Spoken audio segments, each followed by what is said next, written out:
তরিকতে সালেকিন মা ও বোনেরা, দীর্ঘ কয়েক মাস পরে এ মাস থেকে আবার মহিলাদের যে অনুষ্ঠান ছিল সেটা শুরু করা হয়েছে।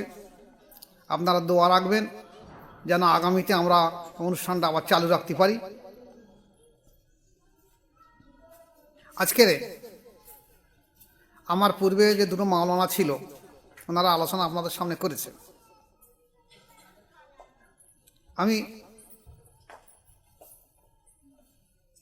সামান্য কিছু আপনাদের সামনে আলোচনা করে দিয়ে দিই। আপনারা যারা বায়াত আছেন তারা যার যেখানে সবক, সেই সবকে খেয়াল করে আমার দিকে কান্ডা দিয়ে রাখবেন, আর সবকে খেয়াল করে চোখ বন্ধ করে বসে থাকবেন।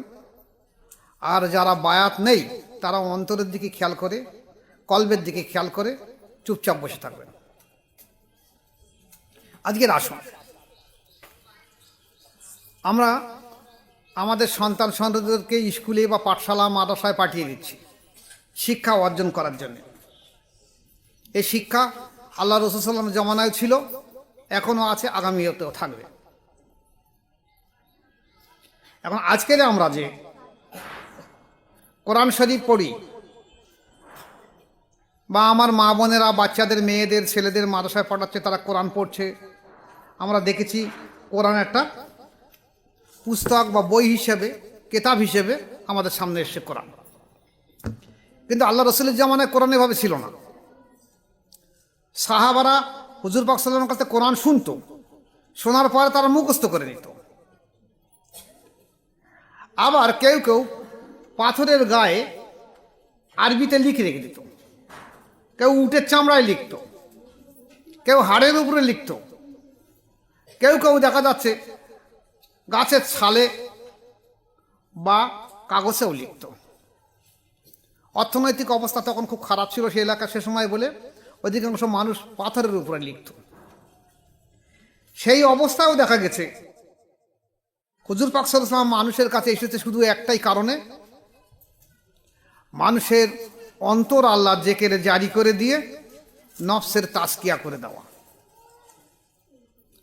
ভালো করে খেয়াল করে নেবে, জীবনে বহু মিলাদ মহফিল শুনেছ, কিন্তু কোনো মিলাদ মহফিলে বলা হয় না বর্তমানে যে মানুষের চরিত্র কিভাবে পরিবর্তন হবে। মূল তো চরিত্র পরিবর্তন করা। আমাদের ভিতরে এই যে আমি একটা মানুষ আছে, আমাদের ভিতরে দুটো আত্মা আছে, একটা রুহু আছে, একটা নফস আছে। তো রুহু যেটাকে আত্মা বলা হয়, মানুষ যখন মারা যায় সেটা চলে যায়, আমার ভিতর থেকে বেরিয়ে যায়। এই আত্মারা, সমস্ত আত্মা, আজ আমরা যারা এখানে উপস্থিত আছি বা সারা বিশ্বের যত আত্মা আছে, রুহু আছে, মানুষ আছে, বা আগামীতে যারা অতীত হয়ে গেছে বা আগামীতে যারা আসবে, সমস্ত আত্মাগুলোকে আল্লাহ পাক একসঙ্গে তৈরি করে আলমে আরো এক জায়গায় রেখে দিয়েছিল। দিয়ে সেই রুহুগুলো, আত্মাগুলো সামনে আল্লাহ পাক থাকতো। এই সময় আল্লাহ পাক এই আত্মাগুলোকে জিজ্ঞাসা করেছিল, আলাস্তু বিরাব্বিকুম, আমি কি তোমাদের কি প্রভু নই? সমস্ত আত্মা বলেছিল, হ্যাঁ কালু বলা, আপনি আমাদের প্রভু। আল্লাহ পাক বলল, তাহলে তোমাদের পরীক্ষা দিতে হবে। তোমরা এখানে আমি আছি, আর কেউ নেই, তুমি বলছো হ্যাঁ তুমি আমার প্রভু, তাহলে আমি একটা বিপদে শক্তি দেবো। তাই আমাদের দুনিয়ায় আল্লাহ পাক পাঠিয়ে দিল। এই দুনিয়ার মাটি নিয়ে, পানি, আগুন দিয়ে ছেনে একটা মূর্তি, আদম আলাইহিস সালামের মূর্তি বানানো হলো। আর সেই মূর্তির ভিতরে আমাদের এই আত্মা বা রুহুকে দিয়ে দেওয়া হলো। আর এই আগুন, পানি, মাটি, বাতাস ছানার সময় যে একটা আলাদা শক্তি তৈরি হলো সেটাকে বলা হয় নফস। সেই নফসটাও আমার ভিতরে দেওয়া হলো। তাহলে এই যে আত্মা দেওয়া হলো, কি আত্মা আল্লাহ পাকের সামনে আল্লাহ জিকির করতো, আল্লাহ জালুয়ার দর্শন আল্লাহর সামনে থাকতো, আর আল্লাহর সঙ্গে প্রেম করতো। আর আল্লাহ পাক এই নফসকে তৈরি করেছে যে তুমি আল্লাহ বিরোধী করে দেওয়া হয়েছে, তুমি জীবনে আল্লাহ বলে স্বীকার করবে না। একটাকে দেওয়া হয়েছে আল্লাহ মুখী করে, একটাকে দেওয়া হয়েছে আল্লাহ বিরোধী করে। এই দুটো আত্মা একসঙ্গে একটা দেহের ভিতরে দেওয়া হয়েছে, দেখি তুমি আল্লাহকে আল্লাহ বলো কি বলো না। আমরা দুনিয়ায় এসে দুনিয়ার মায়া, মমতায়, লোভ, লালসায় সমস্ত কিছু ভুলে গিয়ে, আল্লাহকে ভুলে গিয়ে আমরা দুনিয়ার এই নফসের তাবেদারি করে ফেলে সবাই। এই প্রসঙ্গ নিয়ে আজকের আলোচনা রাখবো, অন্য সাইডে যাব না, এই সাইডটা আলোচনা রাখবো। আজকের দেখা যাচ্ছে বিজ্ঞানের যুগ, শিক্ষার যুগ। সে যুগের শিক্ষা ছিল একদিক থেকে কোরআনের আয়াত শিক্ষা দেওয়া হতো, আর একদিকে দেওয়া হতো রসুল পাক সাল্লাল্লাহু আলাইহি ওয়াসাল্লাম মানুষের চরিত্র সংশোধন করে দিত, মানুষকে বায়াত করাতো, প্রত্যেকটা মানুষকে। পৃথিবীর এমন কোনো হাদিস কোরআন তাফসীরবিদ, এমন কোনো আলেম মাওলানা মৌলভী বলতে পারবে না যে আল্লাহ রসুল সাল্লাল্লাহু আলাইহি ওয়াসাল্লামের সামনে এসে কেউ বায়াত হয়নি। সবাই আল্লাহ রসুলের কাছে বায়াত গ্রহণ করেছে, এমনকি বাচ্চা বাচ্চা ছেলে মেয়েরা। কোনো সাহাবার একটা সন্তান জন্মেছে, একদিনের বাচ্চা, এসে রসুলের কাছে নিয়ে গেছে, রসুল ভাই বলে আমি আমার এই বাচ্চাটাকে আপনি বায়াত করে দিয়ে দেন। হুজুর তার মাথায় হাত বুলে দিয়ে বলতে, যাও বাবা তুই আমার দলে থাকবে, যাও। তাহলে বায়াতের দিকে এত প্রাধান্য দিল। বায়াত ছাড়া ইসলাম কোনোদিন চলবে না। আজকের আমাদের আলেম ওলামারা বলছে বায়াতের প্রয়োজন নেই।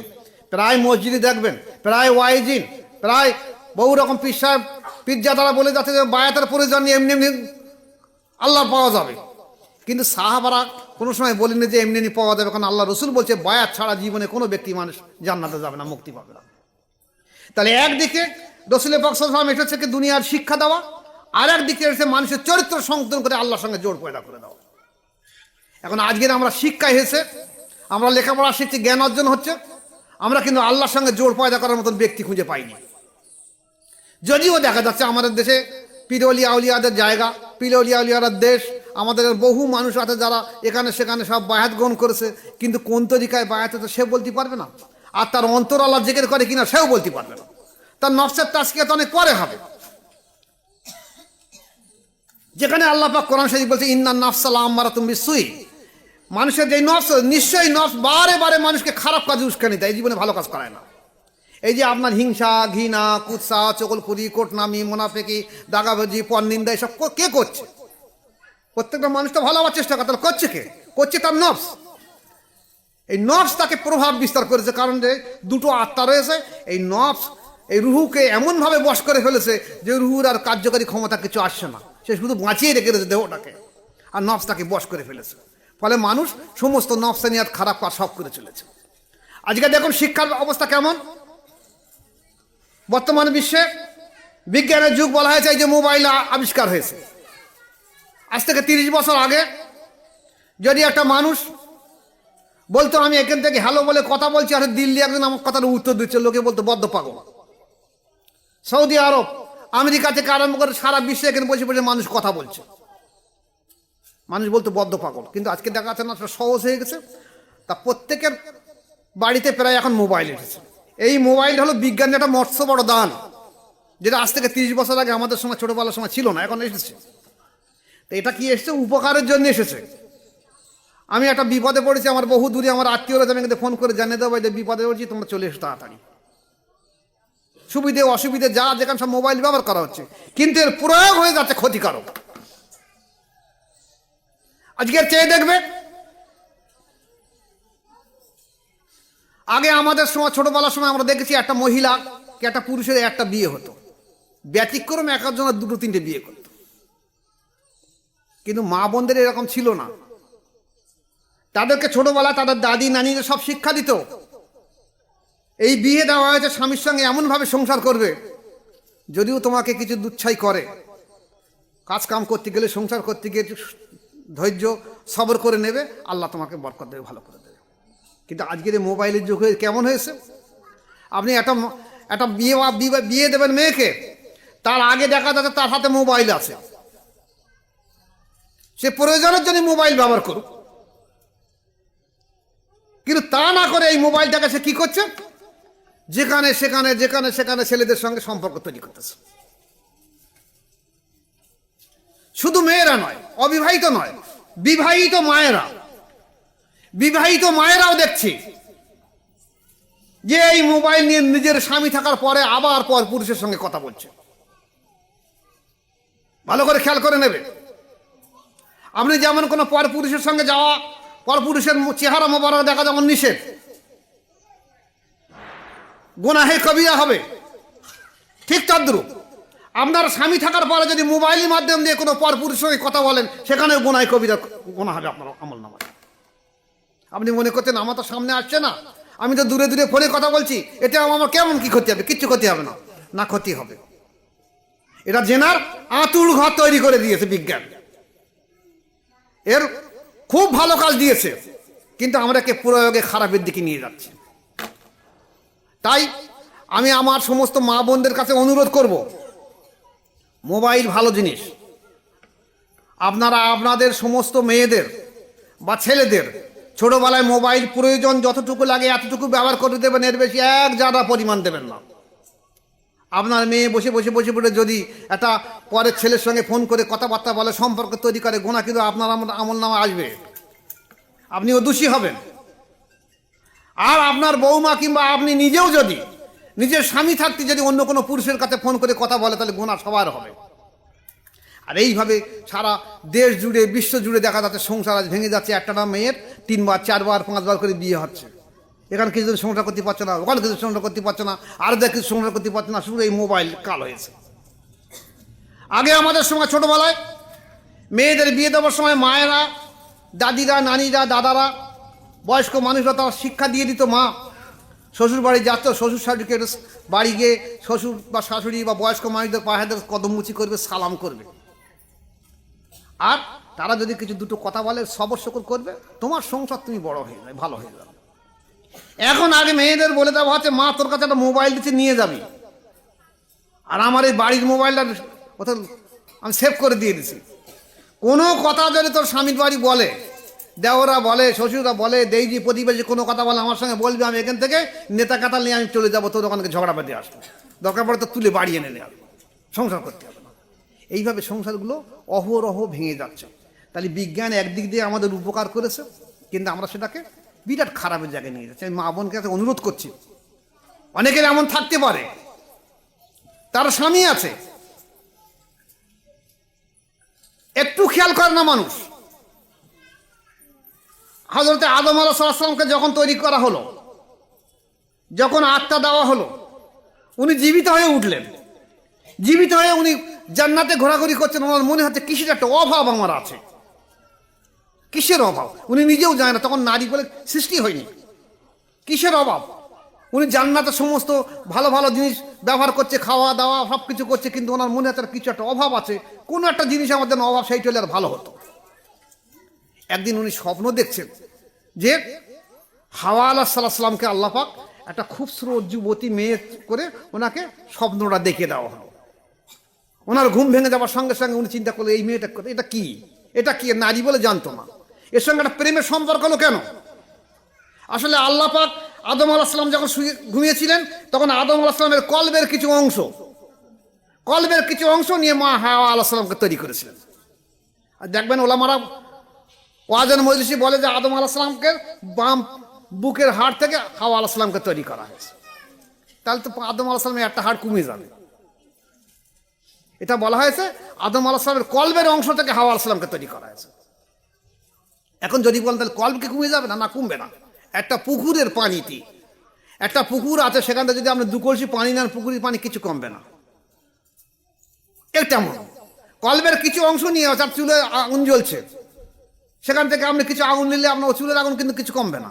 একটা লম্ব ধরিয়ে নেন, কেন মোমবাতি ধরিয়ে নেন, কেন হারিকেন ধরিয়ে নেন, চুলের আগুন কিন্তু কিছু কমবে না। ঠিক তদ্রুপ আদম আলাইহিস সালামের কলবের অংশ তাহলে হাওয়া আলাইহিস সালাম। তাহলে আসুন, যে একটা নারী বলে পৃথিবীতে কিছু নেই, তার স্বামীর কলবের অংশ সে। তা তোমার স্বামীর কলবের অংশ তুমি, আর তুমি এখানে বসে বসে মোবাইলে বসে বসে একটা পরপুরুষের কাছে ফোন করছো কেন? এটা চরম গুনার কাজ, চরম গুনার কাজ, গুনাহে কবিরা কাজ। এর একমাত্র কাজ হলো, কারণ কি? কারণ হলো মানুষের যে তাসকিয়া নষ্ট করে দেওয়ার মতন এখন আলেমের অভাব হয়ে গেছে। আলেম সমাজ বলবে এটা গুনাহ, এটা জেনার গুনাহ। জেনার অনেকগুলো গুনাহ আছে। শারীরিক সম্পর্ক দেহের দিয়ে একটা গুনাহ হয়, চোখের দিয়ে একটা গুনাহ হয়, কানের দিয়ে একটা গুনাহ হয়, নাকের দিয়ে একটা জেনা হয়, জবানের দিয়ে একটা জেনা হয়, মাথার ব্রেনের চিন্তা দিয়ে জেনা হয়। তার জেনা সব রকম ভাব রয়েছে। আপনি এখানে শুয়ে শুয়ে দেখা যাচ্ছে না পরপুরুষের দিকে খেয়াল করছেন, ওটা কিন্তু জেনার গুনাহ। আপনি রাস্তাতে যাচ্ছেন না পরপুরুষের কথা শুনে যাচ্ছেন, এটা কিন্তু কানের জেনার গুনাহ। আপনি একটা পরপুরুষকে দেখছেন চোখ দিয়ে, সেটা একটা চোখের জেনার গুনাহ। আপনি পরপুরুষের সামনে বেহিল্লাল মতন কথাবার্তা বলছেন, সেটা কিন্তু জবানের গুনাহ। তাহলে আপনার গুনাহ আপনি নিজেরা ডেকে আনছেন কেন? আসলে আপনার নফস আপনাকে প্রভাবিত করেছে, আপনি বুঝতে পারেননি। আপনার যেখানে দরকার ছিল যে আত্মারা আর আলমে আরো হয় সেখানে আল্লাহ পাকের জিকির করতো 24টা ঘন্টা, আল্লাহ পাকের জালুয়া দর্শন করলো আল্লাহ পাকের সামনে থেকে, আর আল্লাহ পাকের সঙ্গে প্রেম করত। এর বিপরীত শক্তি আল্লাহ পাক যে আমাদের ভিতরে নফস দিয়েছে, সেই নফস আমাকে এমনভাবে প্রভাব বিস্তার করছে যে সমস্ত খারাপ আমার করার ইচ্ছা হচ্ছে। ইন্না নফস আল্লাহ আমারাতুম বিসুই, আল্লাহ পাক বলছে কি, নিশ্চয়ই নফস বারে বারে তোমাকে খারাপ কাজে উস্কানি দেবে। তাহলে আমার এই খারাপ কাজে উস্কানি দিচ্ছে কে? আমার নফস। যে নফসকে চরিত্র সংশোধন না করলে আপনি জীবনে জান্নাতি পাবেন না। আপনি মনে করেছেন যে এমনি এমনি জান্নাতি হয়ে যাও? ভালো করে খেয়াল করে নেন। আমরা ছোটবেলায় এখানে অধিকাংশ গ্রাম্য মানুষের মানুষ, গ্রাম এলাকার মানুষ, যারা বয়স্ক মানুষ তারা জানবেন, এখন তো পুকুর আছে, এখন তো ট্যাপ হয়েছে, কল হয়েছে, কিন্তু তখন ট্যাপ ও কল ছিল না, তখন পুকুরে মানুষ গোসল করতো। বাচ্চারা গিয়ে টুক করে গিয়ে শীতকালের সময় পুকুরে গিয়ে একটা ডুব মেরে বাড়ি চলে আসতো। ফলে আস্তে আস্তে আস্তে পায়ে ময়লা হতো, গায়ে ময়লা হতো। তখন এত সাবানের চলন ছিল না। তখন মারা কি করতো, ওই বিচালি খড় নিয়ে আর পাটা ভালো করে একদিন ধরে আর গরম পানিতে ডলে নোংরা পরিষ্কার করে দিত। যখন তাকে গরম পানিতে নোংরা পাটা ডলে পরিষ্কার করে দিত, তখন তার লাগতো, জ্বালা করতো, চেঁচাতো, লাগছে মা, লাগছে, আসতে কথা, চেঁচাতো। ঠিক তার দ্রুপ আল্লাহ রাসূল বলছে, মানুষ যখনই কোনো গুনার কাজ করবে, সে গুনাহ চোখ দিয়ে হোক, কান দিয়ে হোক, নাক দিয়ে হোক, মুখ দিয়ে হোক, মাথা দিয়ে হোক, হাতের স্পর্শ বা পায়ের স্পর্শ দিয়ে হোক, গুনাহ করার সঙ্গে সঙ্গে তার কলবে একটা কালো দাগ পড়ে যাবে। যখনই গুনাহ করবে, এই 5টা ইন্দ্রিয়তে তার কলবে একটা কালো দাগ পড়বে।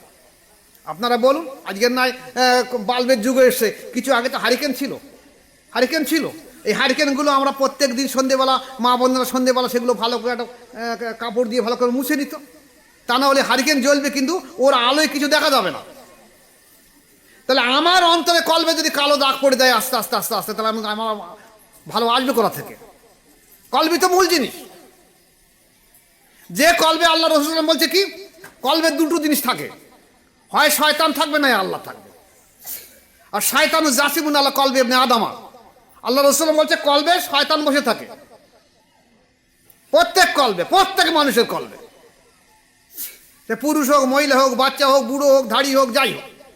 আর শয়তান জাসিমুন আলা কলবে ইবনে আদম, প্রত্যেক আদম পুরুষ এবং স্ত্রীর কলবে শয়তান বসে থাকে।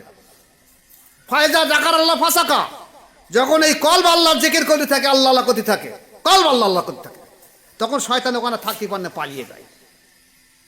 ফায়জা গাফালা ফাওয়াসাসা, আর যেই কলব আল্লাহর জিকির থেকে ভুলে যায়, আবার শয়তান সেই কলবে গিয়ে বসে থাকে। তাহলে আমি আমার নফসের চরিত্র সংশোধন করাবো কি? আমি শয়তান আমি কলবে বসেই দেখে দিয়েছি। তাহলে আমার এই ফিজিক্যাল বডির মূল চালিকা শক্তি হলো আমার কল, আর সেই কলবে বসে শয়তানের ঘর বসে রয়েছে সেখানে। সে বসে বসে আমাকে পরিচালনা করছে, মানুষ তো খারাপ কাজ করছে কেন? এই জন্যই নবীওয়ালা কাজ এইটাই, সর্বপ্রথম তাকে বায়াত করিয়ে দিয়ে তার অন্তরকে কল্প থেকে শয়তানকে সরিয়ে দেওয়া, কল্পকে আল্লাহর জেকেরে জারি করে দেওয়া। এইবার 24 ঘন্টা যখন জেকের করে থাকবে, আস্তে আস্তে আস্তে আস্তে আস্তে আস্তে এই জেকেরের মাধ্যম দিয়ে তার নফস আস্তে আস্তে দুর্বল হয়ে উঠবে, রুহের শক্তি বেড়ে উঠবে। এই মানুষ দুনিয়ায় থেকে এমন মনে করবে যেন সেই আলমে আরোয় যেমন ছিল এখন যেমন তেমনই মনে হয়েছে। তাহলে যদি বায়াতের মাধ্যম না আসে, তাহলে কোনো জিন্দেগি কালে কোনো মানুষের অন্তর আল্লাহর জেকেরে জারি হবে না বায়াত ছাড়া। আজ আমাদের দেশে বেশ বড় জামাত হলো তাবলীগ জামাত, আরো বহু জামাত আছে। এই জামাতে কিন্তু এই বায়াত প্রথা নেই। রাসূল পাক সাল্লাল্লাহু আলাইহি ওয়াসাল্লাম দুনিয়ায় এসে সর্বপ্রথম মানুষের চরিত্র সংশোধন করেছে বায়াতের মাধ্যম দিয়ে। আর এই বায়াতকে তুলে দেওয়ার জন্য বিশ্বের মধ্যে বহু রকম জামাত তৈরি হয়েছে। ইসলাম কি মুছে দেবো? দে আল্লাহ আল্লাহ করে রেখে দেবো। আজকের আল্লাহ পাকের লাখো শুকরিয়া, আমাদের এই এলাকায় এ তরিকা ছিল না, আমরা বুঝতাম না।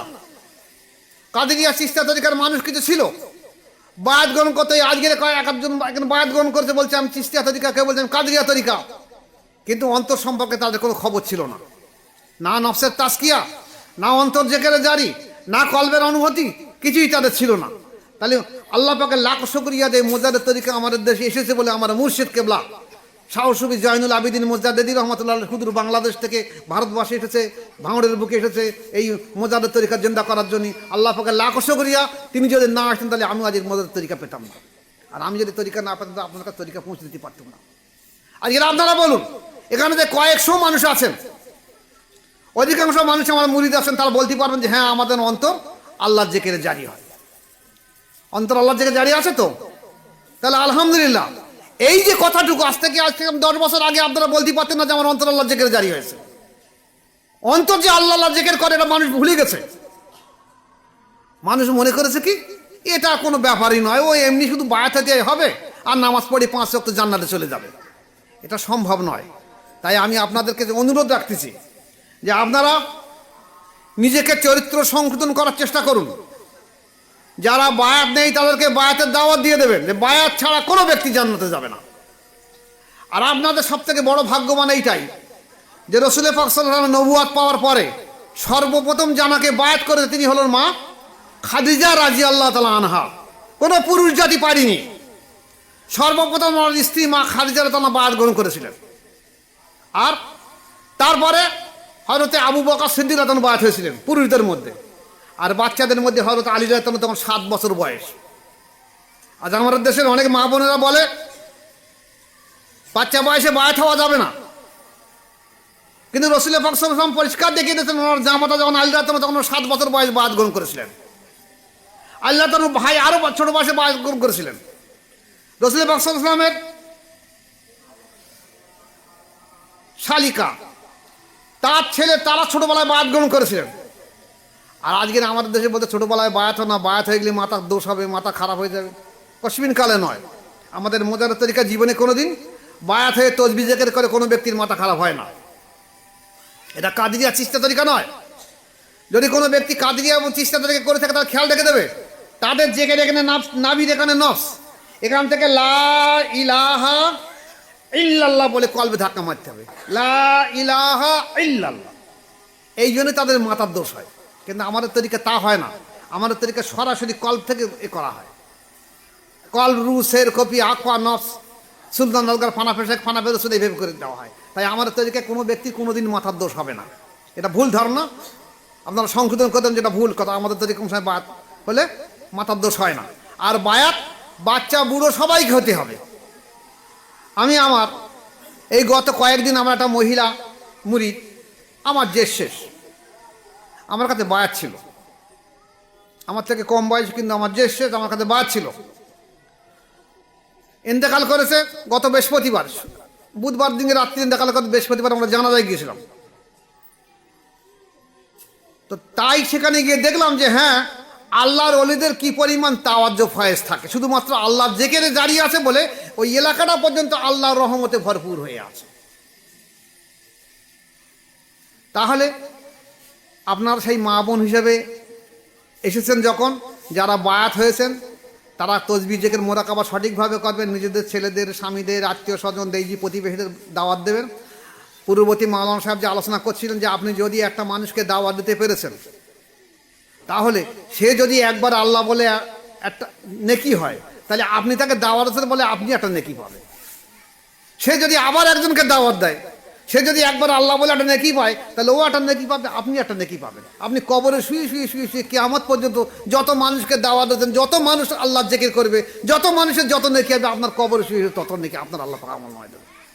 তাহলে আপনাকে দাওয়াত দেওয়ার দরকার। আর এ ছাড়া আর কোনো রাস্তা নেই। যদি থাকতো তাহলে এই যে তসবিহ জিকির মোরাকাবা করে কষ্টের কাজ। মুজাহিদের তরিকায় এই যে 25,000 তসবিহ করা, 2 টাইম মোরাকাবা করা, 24টা ঘন্টা আল্লাহ পাকের জিকির করা, আর 5 ওয়াক্ত নামাজ পড়া বিরাট কঠিন কাজ। তারপরে করা হচ্ছে কেন? শুধু আল্লাহকে পাওয়ার উদ্দেশ্যে, আল্লাহর সঙ্গে দিদারের জন্যে। কারণ আজ যদি দুনিয়ায় যারা অন্ধ হয়ে থাকবে, কাল কিয়ামতে অন্ধ হয়ে থাকবে। তাই খেয়াল রেখে দেবেন যে চেষ্টা করবেন তসবিহ জিকির মোরাকাবা নামাজ জীবনে মৃত্যুর আগ পর্যন্ত ছাড়বেন না। আর আমিও দোয়া রাখি যে আমার সমস্ত মা বোন যারা আমার মহিলা মুরিদ আছে, আমি তাদের জন্য দোয়া করি আল্লাহ পাক প্রত্যেককে মকসুদ মঞ্জিলি পৌঁছে দেখ, প্রত্যেককে আল্লাহর ওলি করুক। কারণ আমাদের উদ্ধতন পুরুষ ফতে আলী ওয়াইসি রহমতুল্লাহ মানিকতলার, ওনার কাছে 2 জন মহিলা তরিকাতের খেলাফত পেয়েছিলেন। একটা সারাফান তন্নসা বিবি আর একটা জোহরা খাতুন। তাহলে আমারও অনেক মহিলা আছে, তারা কিন্তু খেলাফত পাবে, তার উপযুক্ত হয়ে গেছে প্রায়। আমি দোয়া রাখি আল্লাহ পাক আপনাদেরকে তেমনভাবে কামিয়াবি করে নেক।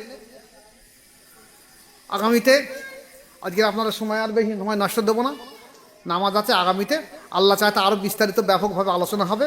আপনারা যারা যারা বায়াত আছেন তসবিহ জিকির মোরাকাবা নামাজ সঠিকভাবে করবেন, যারা বায়াত নেই তারা বায়াত গ্রহণ করে নেবেন, বায়াতের দাওয়াত দেবেন।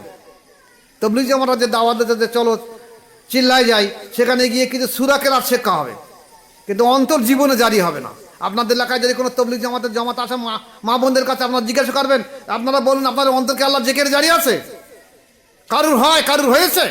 যদি না হয়ে থাকে তাহলে এই কাজ করছেন কেন আপনারা?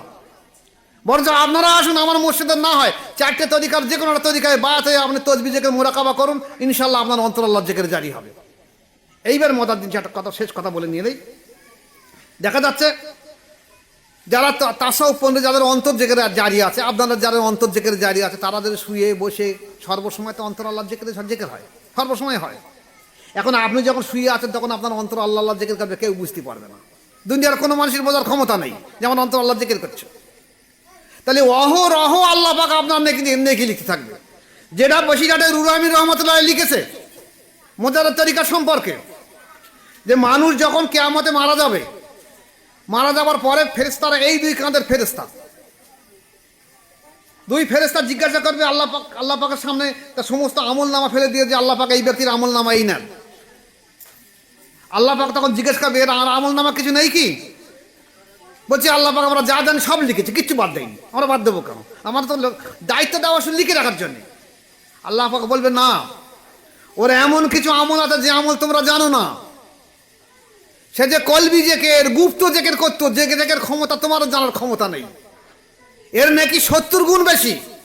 আমি আল্লাহ পাক খাস করে তার বদলা যায় না দিয়ে দেবো আজকে, কারণ সে আমার জন্য এসে স্মরণ করেছে রাতের অন্ধকারে সর্বসময়, তার বদলা আমি দেবো। সে যা চায়, চাই জান্নাত চাই, চাই আমাকে দেয়, আমি যে চাই আমি তাই একটা সন্তুষ্ট করে দিয়ে দেবো।